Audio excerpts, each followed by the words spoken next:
As the final whistle blew on that fateful October day in 2021, the Toon Army watched in despair as their beloved Newcastle United sat rock bottom of the Premier League table, humiliated by a crushing 4-0 defeat to Leicester City. But fast forward just over a year later, and the city of Newcastle is buzzing with excitement as their team sits proudly in third place, having taken down giants like Chelsea and Spurs and producing a stunning 3-0 revenge victory against Leicester. But the question on everyone's mind is, how did they do it? In this video, we're going to take you behind the scenes of the incredible transformation of Newcastle United, led by the visionary management of Eddie Howe and the powerful investment of Saudi Arabian ownership. From the man management skills and squad revitalisation that have breathed new life into the team, to the new footballing identity and game plan that have propelled them up the Premier League table. We'll be uncovering the secrets of their success. So, be sure to stick around to the end, where we'll answer the ultimate question that all Toon fans want to know.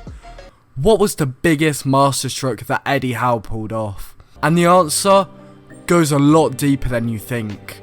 So, prepare to discover the secret reasons why Newcastle United became great again. Let me take you back to October the 5th, 2021. Newcastle United, or the Magpies or the Toon, were having a training session led by then manager Steve Bruce, a man who was a remarkable player in his day and, as a manager, has won his fair share of trophies and awards. But in this session, the team were unmotivated, lacked confidence, and it was just a toxic environment to be in. Richie is alleged to have called Bruce a coward after being left furious at being criticised by his manager following the 1-1 draw at Wolves at the weekend. They clashed at training on Tuesday. Seeing articles like this come from the club was very concerning for Newcastle fans. One of their own players getting into a brawl with their own manager. After all, the club had only picked up 3 points in their opening 7 games of the season. Newcastle United was being destroyed in front of the fans' very own eyes, and a return to the English second division, the EFL Championship, was growing even more likely day after day. The man behind the club, behind everything, Mike Ashley, unfortunately seemed to not care about what was happening, and he just sat and watched this historic club just go down the drain. Days later, Newcastle found themselves 3-1 down to Tottenham Hotspur, and consequently 19th place in the Premier League. But then something remarkable happened. Something that would change Newcastle United forever. A group from Saudi Arabia bought the club from Ashley. The Saudi Arabian Public Investment Fund has an estimated worth of £514 billion. And of course, the Geordies welcomed their new owners with extremely open arms. The city regained hope and felt a cohesion that had not been present for many years. However, the new ownership faced a lot of challenges and was criticised over their human rights records. But we'll show how they have worked to address these concerns and improve their reputation, both locally and globally. One of the major changes brought about by the new ownership was an increase in the club's transfer budget, allowing them to bring in top-tier players and strengthen the squad. This will help to improve the team's performance on the field and lead to a rise in the club's league position later down the line. The Saudis also invested in new facilities and infrastructure, including the construction of a state-of-the-art training centre and the renovation of St James's Park, the club's home stadium. These improvements not only benefited the team, but also helped to enhance the overall fan experience. The new ownership also made a significant impact off the field, investing in the local community and working to improve the club's reputation both locally and globally. The Saudis have been working to address concerns over their human rights record and improved their reputation in the area. Additionally, the appointment of Eddie Howe as the club's new manager kick-started the eventful rise of Newcastle United. However, the introduction of Eddie Howe left a feeling of uncertainty and unsettlement among the fans. After all, Eddie Howe had failed with the task of keeping his previous club,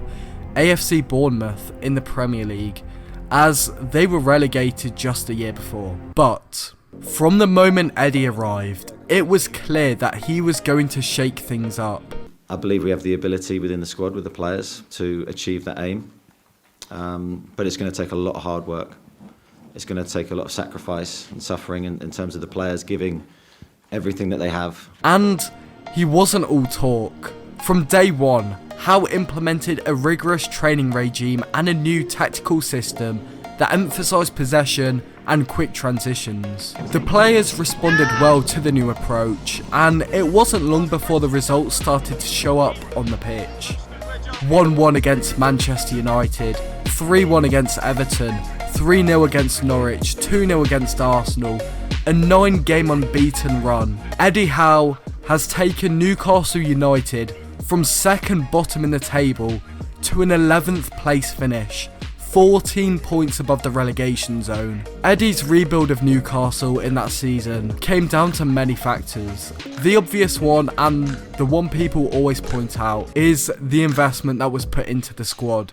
In the January transfer window, Newcastle United welcomed Bruno Guimaraes, Chris Wood, Dan Burn, Kieran Trippier and Matt Targett. This was simply one of the smartest transfer strategies in the entire world. Let me explain why. The pursuit of players from teams in the same league put Newcastle at an advantage while leaving other teams behind. For example, Chris Wood from relegation rivals Burnley. Now Wood, who was one of the best players in that Burnley squad, left the club to join Newcastle. Therefore, Burnley struggled to score goals, and as a result, they found themselves relegated. Furthermore, Eddie Howe brought in strong coaching, a cohesive and confident team, and created suitable and effective tactics and strategies for the new squad that had been built. Eddie Howe's effect was real. The team's performance dramatically improved and the fans were excited about the future. In further detail, Eddie Howe knocked confidence into average performing players like Joe Linton, Kraft, Fraser and Shah to make them consistently perform at their best. Miggy Almiron is a prime example of how Eddie sculpts his players, but we will look more into that shortly. Overall, Eddie can turn, quote, useless players he already has into competent footballers. Eddie has even publicly stated that a secret to performing such a strong relationship to his men was by doing this. And is it true, Eddie? I heard this story about you, so you can either confirm or deny it, that one of the things that you did was find out some of the detail about partners' names, birthdays, things like that, so you could just add to that personal touch of reminding them that it's your partner's birthday today, happy birthday. And was that part of that one-on-one period?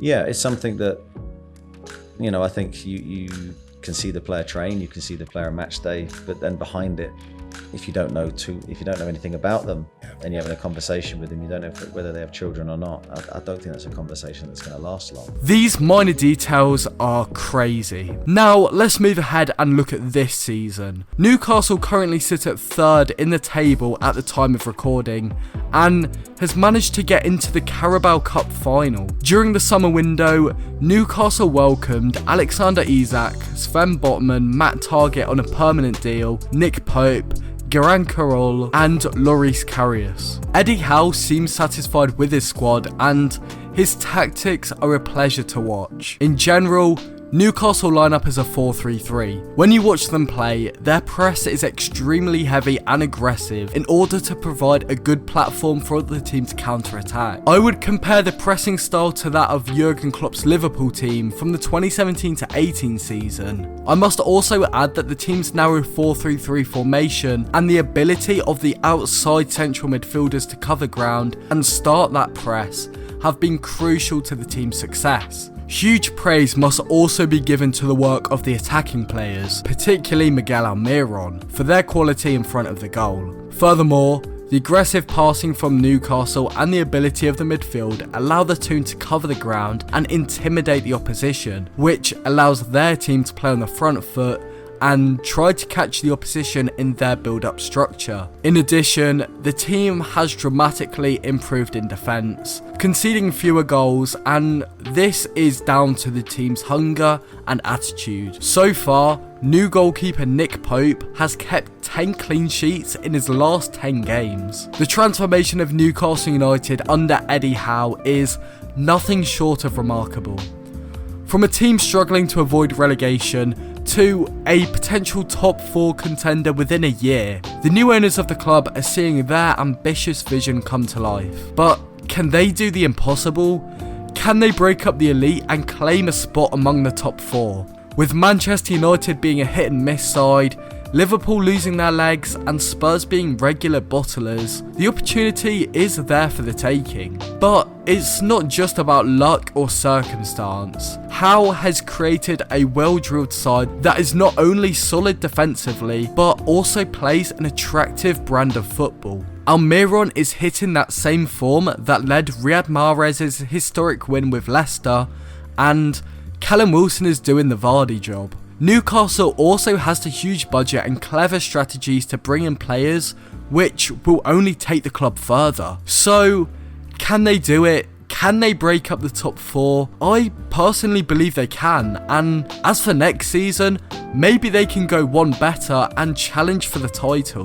The most important thing though is the atmosphere and passion that has been restored to St James's Park. It has gone from a hugely toxic, soulless environment to a rowdy fortress where every single fan backs every single player on their half of the field. The fans never lost faith in Eddie and his staff. Together, they make it all happen. Also, it is strange to think if it weren't for the club's takeover, Steve Bruce likely would have remained in charge and relegated the team, with their best players leaving in the process, leaving Mike Ashley's Newcastle United to rot away in the Championship, and maybe even take the same plunge that local rival Sunderland did not too long before. So, here's to many more years of success and glory for Newcastle United. Thank you for watching, and don't forget to subscribe to our channel for more amazing content. Click this video on screen to find out about the Wonder Kid who is about to tear up the Premier League.